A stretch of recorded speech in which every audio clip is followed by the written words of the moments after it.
Hi everyone, in this video we'll determine the hybridization of all important atoms in acetic acid or else known as CH₃COOH. Let's begin with the Lewis structure. Acetic acid contains two carbon atoms. The first carbon is bonded with three hydrogen atoms forming a methyl group. The second part is the carboxyl group.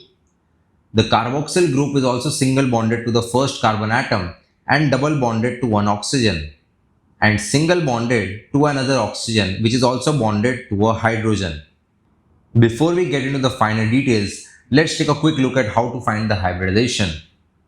There are three main types of hybridization found in carbon: sp, sp2 and sp3. We find hybridization based on the number of electron groups surrounding the main atom. For 4 electron groups, the hybridization should be sp3. For 3 electron groups, the hybridization should be sp2. And for 2 electron groups, the hybridization should be sp.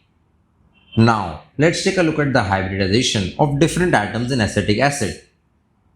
First, let's examine the methyl carbon. It forms 3 bonds with hydrogen and 1 bond with carbon, which means it has 4 electron dense region, which thus make us conclude that the hybridization of the methyl carbon is sp3. Now, let's take a look at the second carbon. The second carbon forms a single bond with the methyl carbon, a double bond with an oxygen, and a single bond with another oxygen. That corresponds to 3 electron dense regions, which tells us its hybridization is sp2. Now, let's take a look at the oxygen, which forms a double bond with carbon. We have one lone pair, another lone pair, and finally a double bond which connects it to carbon. This gives us 3 electron dense regions, which tells us its hybridization is sp2 as well.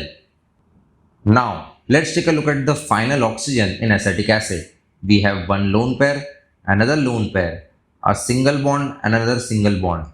This gives us 4 electron dense regions. However, one of the lone pairs in oxygen is involved in resonance with the carbonyl group. As a result, we have only 3 electron dense regions, and 3 electron dense regions gives us the hybridization of sp2. Now, let's summarize what we have learned today. Acetic acid does not have a single overall hybridization. This is because it is a polyatomic molecule made up of multiple atoms, and each atom has its own specific hybridization. The methyl carbon is sp3 hybridized, the carboxyl carbon is sp2 hybridized, the carbonyl oxygen is sp2 hybridized, and the hydroxyl oxygen is sp2 hybridized as well. For more such videos, consider hitting the like and subscribe button. Thank you for watching.